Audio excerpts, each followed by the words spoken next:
Hello, fellow targeted individual. Many TIs are in a situation where they've gone to police, they've gone to DOJ in every state, county attorneys, law enforcement, counterterrorism groups, groups that do threat assessments, subject matter experts, polygraph tests, private investigators, and nothing has helped them. See, the reason why the enemy is continually attacking you, fellow TIs, is because they're evil. And to conceal their evilness, they have to utilize people which are typically veterans or people that are tied to the corporate sector, which will do anything for a buck. Agent provocateurs in black ops operations do engage in deliberate attacks towards targeted individuals, including whistleblowers and so on. Their tactics align with the broader goals of discrediting, entrapping, and destabilizing the targeted individual. This activity based on gang stalking is framed as a patriotic duty. The terrorism risk threats core strategy is based on provoking violence. For discrediting the target, they'll bring this into your schools, they'll bring this into churches and businesses and residential neighborhoods by utilizing 8A business vendors, clergy, members of InfraGard, and they'll repeat to neighbors what that specific agency is saying. So, an agent provocateur seeks to infiltrate groups, incite violence. They try to get the target arrested. Sometimes these campaigns against the targeted individual even lead to media smears because they're trying to promote violence. When people try to promote violence, bad things could happen, which cause media attention. And in some cases, it could cause just legal retaliation against the target, painting a picture that the target is dangerous and bad, when perhaps they were just defending themselves and minding their own business. In 2007 in Canada, undercover police disguised as anarchists carried rocks to incite violence. Then they were arrested by riot police to justify mass suppression. Now, I want to make it very clear. I'm not into protest. I'll never be an anarchist. I never have been one. I don't associate with the diversity and inclusion crowd or LGBT crowd, which typically goes to these anarchist rallies. Anytime you're involved in any of these type of fringe groups that are involved in anarchy, you're going to most likely experience targeting. So stay away from stuff like that. The targets that I associate with are mostly government whistleblowers. They've worked for federal agencies. They don't have ties to that type of stuff, along with the majority of targets that I know. The FBI's COINTELPRO movement used provocateurs to sabotage civil rights groups, encouraging internal conflicts or illegal acts to discredit leaders. These operations aim to manufacture public outrage against targets by creating false flags, framing them as violent or unpatriotic, when the entire time they're asking for help. That's why they're having these anti-war protests or peaceful protests or going to municipalities saying, hey, how can you help?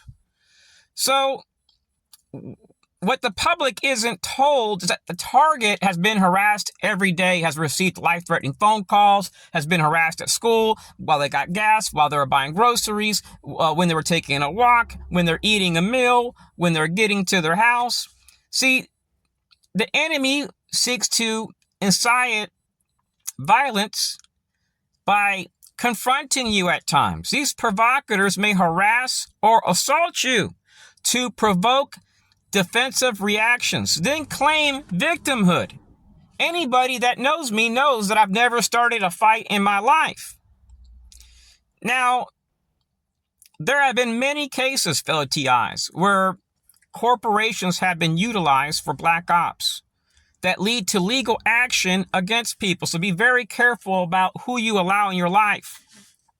COINTELPRO protocols were based on spreading disinformation to isolate targets, to incite paranoia, or push them towards mental breakdowns in hopes that they would commit suicide. Patriotism as justification for gang stalking operations are often framed as national security imperatives. I feel disrupting movements linked to terrorism is patriotic. So what I do is I make videos about these activities linked to mass shootings and violence because I'm against violence. I don't harm people. I don't promote violence. And I do not believe that innocent veterans should be utilized as pawns by some scumbags which don't respect the Constitution. And I'm not calling the FBI that. I'm calling anybody which would utilize innocent people to target people based on faulty intelligence or just to target people to sustain your operational capabilities as evil. Institutional safeguards and loopholes include legal immunity through sovereign immunity, corporate collaboration. Private firms act as middlemen between corporations and black ops agent, laundering responsibility to them. Payments to provocateurs are often hidden in consulting fees.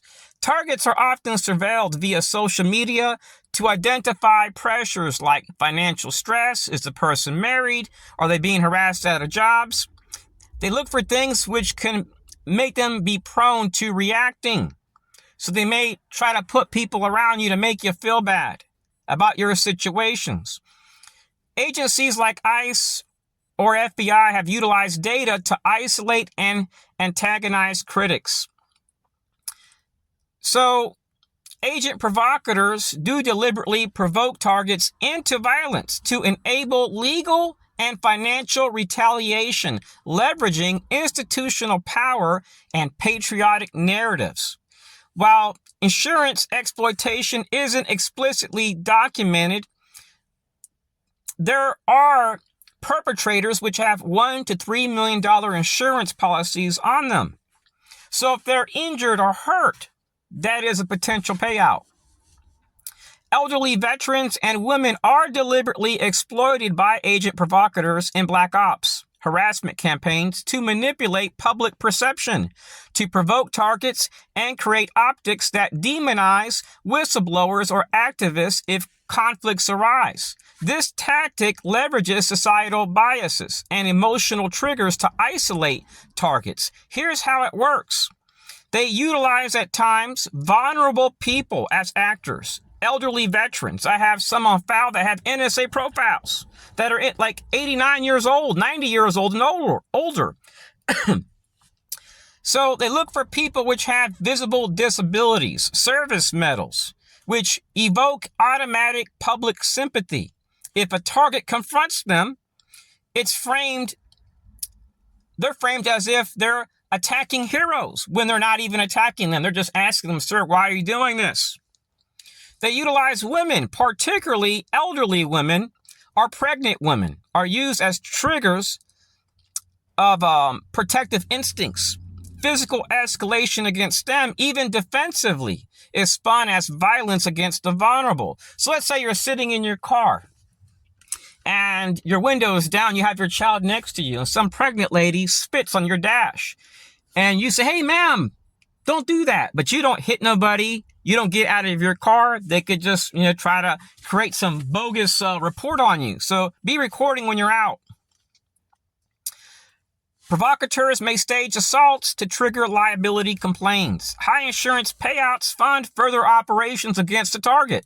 Since many vets are suicidal, have PTSD, and may choose to attack you, it leads to insurance payouts. This can even include through car accidents. There are FBI agents on video that have stated that they have staged accidents before. So if the target's getting close to their house, they can exit. Let's say they're putting up cameras and stuff. And there's other reasons too. So the patriotic cover for these activities is based on utilizing veterans. Veterans symbolize national service, painting targets as anti-patriotic if conflict occurs. In one FBI memo, agents were instructed to use veterans to emotionally destabilize targeted individuals, including anti-war activists, which pose no threat to no one, which are unarmed and non-combative. So the FBI is essentially a political group. They also utilize grandmother infiltrators. It was noted during COINTELPRO that the FBI utilized elderly women to befriend civil rights leaders. Then they would spread rumors and try to incite violence and paranoia to isolate targets as abusive to elders. During the Vietnam era, disabled veterans were placed at protest to provoke confrontations.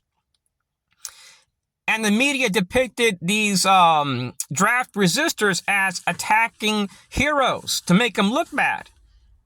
Staged violence is common. ICE hired women to provoke detainees, rights advocates. When shoved, arrest followed. So they would try to push people to get an arrest. And the advocates were then labeled as violent, weakening public support. Foreign Intelligence Surveillance Act, also known as FISA, allows third-party actors like veterans to assist operations without oversight. Firms like Palantir recruit veterans for PSYOP roles, leveraging their credibility. So these acts are based on psychological warfare, chronic harassment, trying to push the target over the edge. They utilize baiting techniques during peak hours when you're stressed out in hopes that you will have an outburst. Let's say your relative died. They may just come and harass you. So it's important that you wear hidden body cameras. Look at getting a DVR camera watch, a body camera that saves metadata like your time and location. Do not engage physically with these people. And if they harass you, you can just say, hey, I see that you're trying to provoke me and I won't participate. Expose the pattern to journalists, NGOs, WikiLeaks. Sue for entrapment if you want through 42 USC 1985, which is a conspiracy to violate rights. These actors are pawns, not masterminds. So when you deal with these people, fellow TIs, you have to save as much information about what they're doing and try to prove a pattern. Entrapment loopholes in U.S. courts are often dismissed since they claim that the target could have refused. Never engage these vulnerable appearing actors. Just walk away and assume that every stranger is a provocateur. Trust only your allies. Trust only people which have stood up for you and people which have proven themselves as a friend. Right now, I'm just driving to get gas, and lately I haven't been harassed when I buy gas. But at one time, I was being harassed every single time I went to the gas station, when I went to take a walk, when I went to buy groceries, when I went to church, when I went to an airport, when I was overseas, when I was in a classroom or a library. The same applies to every single state that I've lived in. And when I look at the video evidence, I see a lot of veterans, and I have gained video proof showing these people belonging to local civic groups chartered by Congress. But here's what's odd. The CIA can actually access these people along with corporations and other departments for targeting. And then when police are made aware of it, they say the matter is civil. How is harassing people in your neighborhood, grocery stores, gas stations, where you walk, where you fish legal? So everything, fellow TIs, based on domestic terrorism and mass shootings, that unfortunately goes back to the system about 99.9% of the time.